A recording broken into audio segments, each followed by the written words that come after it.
La paresse est un comportement d'une personne qui refuse l'effort, évite le travail physique ou intellectuel et recherche la facilité et l'oisiveté. Du latin pigritia, la paresse est vue par l'Église catholique comme un des 7 péchés capitaux. Il existe deux types de paresseux. Il y a celui qui vit dans les forêts et qu'on peut retrouver dans le film Red Glass sous le nom de Sid. Il y a Nelson. La paresse de Nelson, par exemple, n'est pas une forme de négligence ou de fainéantisme. C'est plutôt une manière de vivre qui est comparable à celle du vrai paresseux. Les deux espèces se ressemblent beaucoup.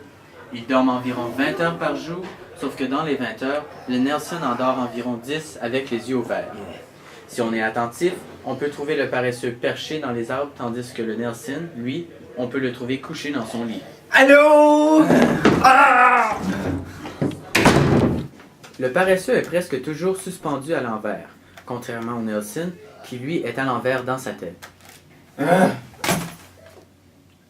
Si on est chanceux, on peut apercevoir Nelson pendant les 4 heures où il est actif, lorsqu'il part chercher sa nourriture.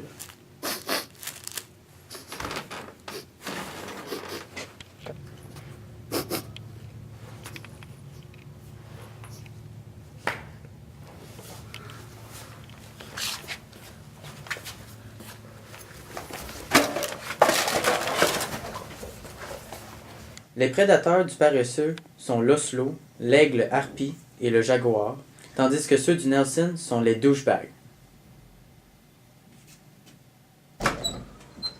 Yo, Nelson! Gym time! Let's go! Gym time! Come on, boy! Let's run! Let's go! Let's go! Come on! Come on! Gym time! Les professeurs. Travail!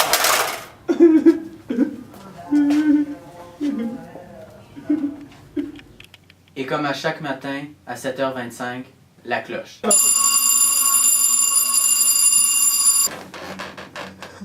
Les deux espèces perdent plus du tiers de leur poids lorsqu'ils vont à la toilette.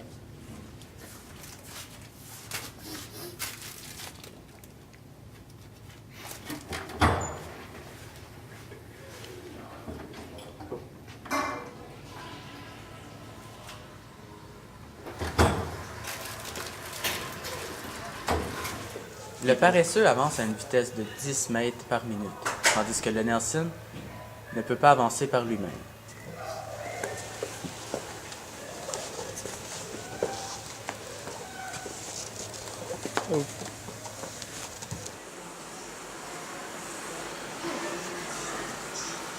Comment as-tu connu Nelson? Ben, en rentrant en secondaire 1, j'ai rencontré lui, Léo, puis Liam Smallman.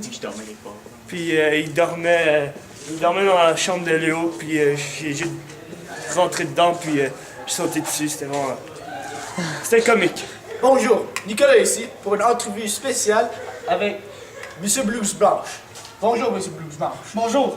De quelle université êtes-vous diplômé? Comme vous pouvez voir sur mon diplôme, juste ici, je suis de l'Université de McGill et je suis diplômé en mersonologie. Très intéressant. Alors, qu'est-ce que c'est la nationologie? La mersonologie, c'est un trouble de comportement, une manière de vivre qui est très différente de la nôtre. Pourquoi ça vous passionne, la nationologie? Ah, la mersonologie, c'est juste le fait d'agir différemment de cette personne très spéciale. Ce comportement est juste trop fabuleux. Aussi, sa rareté m'impressionne. Seulement 10 et 12 cas ont été répertoriés cette année dans le monde entier. Alors, le Nelson était une espèce en voie d'extinction. On ne peut pas vraiment dire ceci car c'est un trouble, une manière de vivre, comme je l'ai dit avant. Donc, on ne peut pas vraiment dire qu'il est en danger d'extinction. Ok, merci. Ceci est tout pour aujourd'hui. Revenez-nous la semaine prochaine pour un épisode exclusif sur l'intelligence de Vincent Degrasse qui reste à